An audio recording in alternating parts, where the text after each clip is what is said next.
বাংলা বলছি চ্যানেলটি সাবস্ক্রাইব করুন এবং সমস্ত অনুষ্ঠানের আপডেট পেতে বেল আইকনটি অন করুন।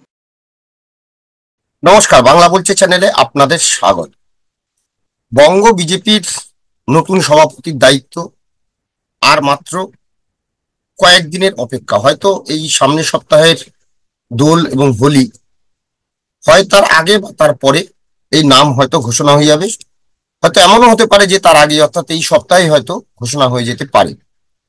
আর ঠিক তারপরেই হয়তো সর্বভারতীয় সভাপতি পদে কে আসছেন সেই নামও ঘোষণা হবে। আর তারপরেই এই বাংলায় আসতে চলেছেন বিজেপির প্রাক্তন সর্বভারতীয় সভাপতি তথা বর্তমান স্বরাষ্ট্রমন্ত্রী অমিত শাহ। শুধু তাই নয়, এবারে যেটা জানা যাচ্ছে যে সভাপতির দায়িত্ব বদল হলেও কিন্তু ক্ষমতা অর্থাৎ সমস্ত সিদ্ধান্ত তা কিন্তু শাহের কাছেই থাকছে, অর্থাৎ অমিত শাহর কাছেই থাকছেন। গত সপ্তাহেই অমিত শাহের বাড়িতে বৈঠক হয়েছিল এবং সেখানে বর্তমান বঙ্গ বিজেপির যিনি সভাপতি সুকান্ত মজুমদার এবং অমিত মালবীয়, যিনি এই বাংলার দায়িত্বে রয়েছেন বিজেপি কেন্দ্রীয় নেতৃত্বের তরফে, তিনি এই দুজনকে নিয়ে কিন্তু অমিত শাহ বৈঠক করেছেন। এবং এই বৈঠকের পরে জল্পনা উঠছে যে কেন এই দুজনকে নিয়ে বৈঠক করতে হলো। অর্থাৎ এই বৈঠকের পরে রাজনৈতিক মহল মনে করছে যে সভাপতি বদল হলেও দায় দায়িত্বের হাত বদল হচ্ছে না। বিজেপির শীর্ষ পদে জগৎ প্রকাশ নাড্ডার উত্তরসূরি শীঘ্রই বেছে নেওয়া হবে, কিন্তু পশ্চিমবঙ্গের বিজেপির দেখভাল আগের মতোই করবেন অমিত শাহ। এবং গত সপ্তাহে যে বৈঠক হয়েছে তাতে কিন্তু সেই ইঙ্গিতই স্পষ্ট করে দেওয়া হয়েছে সুকান্ত মজুমদার এবং অমিত মালবীয়ের কাছে।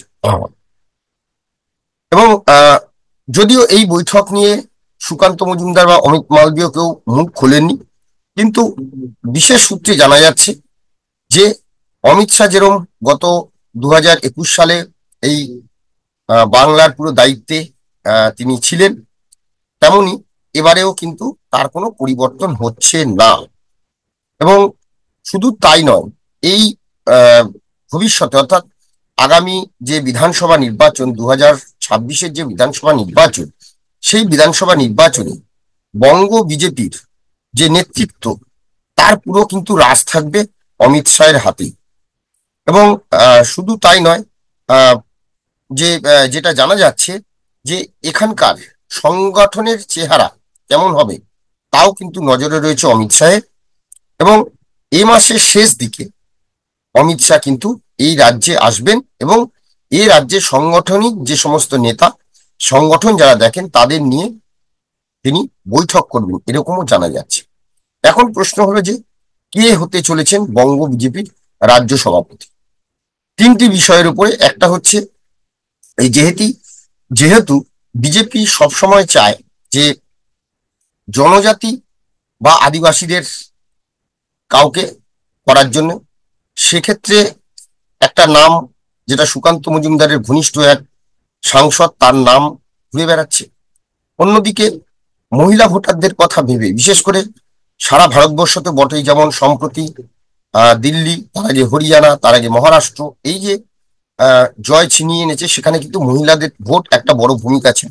সেই জায়গাটা থেকে এ রাজ্যের মুখ্যমন্ত্রী মমতা বন্দ্যোপাধ্যায়, সে মমতা বন্দ্যোপাধ্যায়কে কাউন্টার করতে হলে অন্য কোনো মহিলা মুখ নিয়ে সে করবে, সেটা যেমন একদিকে নজরে রয়েছে, তেমন আরেকটি যেটি বিষয় সেটি হচ্ছে যে আরএসএস, অর্থাৎ আমরা যদি শেষ দুজন বিজেপির যারা এই রাজ্যের সভাপতি হয়েছেন, একজন দিলীপ ঘোষ এবং আরেকজন সুকান্ত মজুমদার, দুজনেই কিন্তু আরএসএস ঘনিষ্ঠ এবং আরএসএস এর তরফেই কিন্তু তাদের নাম ঘোষিত করা হয়েছিল। এবং আরএসএস ঘনিষ্ঠ কোনো নেতাকে করতে পারেন, সেক্ষেত্রে রাজ্যসভার এক সাংসদ তিনি এগিয়ে রয়েছেন। এখন চূড়ান্ত সিদ্ধান্ত কিন্তু আর 2-1 দিনের মধ্যে জানা যাবে। আর বিজেপিতে যেটা বিষয় সেটা যে তারা কাকে করবে এটা কিন্তু খুব সিক্রেট থাকে, সেটা কিন্তু প্রকাশ্যে আসে না, পুরোটাই একটা ধারণা। অনেকে বলছেন যে ভারসাম্য বজায় রাখতে হয়তো পুরনো যিনি সাংগঠনিক নেতা ছিলেন দিলীপ ঘোষের জমানায়, সেই সুব্রত চট্টোপাধ্যায় যিনি সেই সময় সাফল্য পেয়েছিল 2019-এর লোকসভা নির্বাচনে, তাকেও হয়তো করতে পারে।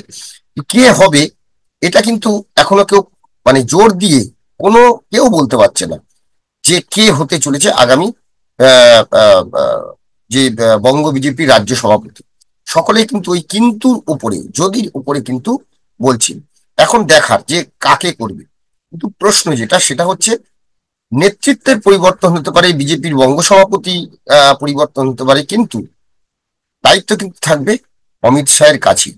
কারণ এর আগে 2019 সালে, 2020 সালে জানুয়ারিতে সভাপতি পদ ছাড়তে হয়েছিল অমিত শাহকে। কারণ বিজেপির মধ্যে কিন্তু এক ব্যক্তি এক পদ, এই নীতির কারণেই 2020 সালে জানুয়ারিতে বিজেপির সভাপতি পদ ছেড়েছিলেন অমিত শাহ।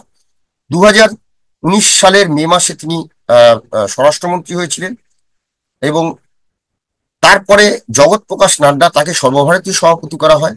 কিন্তু জগৎ প্রকাশ নাড্ডা তার উত্তরসূরি হলেও কিন্তু যে কোনো, বিশেষ করে এই বাংলার কোনো রকম ডিসিশন বা কোনো সিদ্ধান্ত নিতে হলে কিন্তু জগৎ প্রকাশ নাড্ডা সবসময় অমিত শাহের সিলমোহর ছাড়া কিন্তু কিছু করতেন না। এবং অদূর ভবিষ্যতে নাড্ডার উত্তরসূরির আমলেও সেই বন্দোবস্ত যে বহাল থাকছে তা কিন্তু বিজেপির অন্দরমহলে স্পষ্ট। বিশেষ করে আহ, গত সপ্তাহে যে বৈঠক হয়েছে অমিত মালভীয় এবং সুকান্ত মজুমদারকে, সেখান থেকে কিন্তু এটা স্পষ্ট করা হয়েছে। এবং শুধু তাই নয়, যে আহ, সংগঠনের এই পশ্চিমবঙ্গের ক্ষেত্রে সংগঠনের খুঁটিনাটি পুরোটাই কিন্তু দেখবেন অমিত শাহ, এবং তিনি তা খোঁজও নেন। এর আগেও আমরা দেখেছি যে শুভেন্দু অধিকারীকে ডেকে তিনি বৈঠক করেছেন, তার আগে তিনি আরো অনেকের সঙ্গে বৈঠক করেছেন এ রাজ্যে। তো এখন দেখার যে আহ বঙ্গ বিজেপির যে দায়িত্ব, সেটা সাংগঠনিক দায়িত্ব, সেটা কার হাতে যায়, সেটা যেমন একদিকে, তেমন যদি দেখা যায় যে এই বাংলার ক্ষেত্রে কোনো রকম সমস্যা হলে বা কোনো কিছু জানানোর হলে কিন্তু সকলে জগৎ প্রকাশ নাড্ডাকে পরে আগে কিন্তু সকলে অমিত শাহের কাছেই দরবার করতেন। এবং অমিত শাহের কাছে দরবার করার পরে যদি তিনি সেই আহ সময় না দিতে পারতেন, তখন কিন্তু জগৎ প্রকাশ নাড্ডার কাছে যাওয়া হতো। এবং যা জানা যাচ্ছে 2026 সালে বিধানসভা নির্বাচন পুরোটাই কিন্তু অমিত শাহের নজরদারি, অমিত শাহর সিদ্ধান্ত এবং সমস্ত কিছু কিন্তু তিনি দেখভাল করবেন। এবং এখন দেখার যে দিল্লিতে যে নতুন মুখ্যমন্ত্রী শপথ নেওয়ার পরে তিনি বঙ্গ বিজেপির সভাপতি এবং কেন্দ্রীয় পর্যবেক্ষকদের সঙ্গে যে অর্থাৎ অমিত মালভীর সঙ্গে বৈঠক করেছেন। এবং যা জানা যাচ্ছে যে সংসদের যে দ্বিতীয় অধিবেশন, বাজেট অধিবেশন, সেই বাজেট অধিবেশনের পর হয়তো এই সপ্তাহের এই মাসের শেষ দিক, অর্থাৎ সম্ভবত 28, 29 এরকম কোনো একটা সময় অমিত শাহ হয়তো এ রাজ্যে আসবেন। এবং তিনি এখানকার ততক্ষণে সর্বভারতীয় সভাপতি এবং এ রাজ্যের সভাপতিও কিন্তু নির্বাচিত হয়ে যাবে, এবং তারপরেই তিনি তাদের সঙ্গে বৈঠক করবেন এবং 2026 সালের বিধানসভা নির্বাচনের রণকৌশল ঠিক করবেন বলেই জানা যাচ্ছে।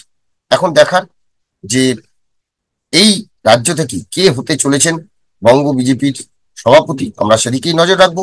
তারপরেই দেখব যে তারপরেই জানা যাবে যে এই রাজ্যে কিভাবে 2026-এ পথ পরিবর্তনের জন্য গুটি সাজান অমিত শাহ। নমস্কার।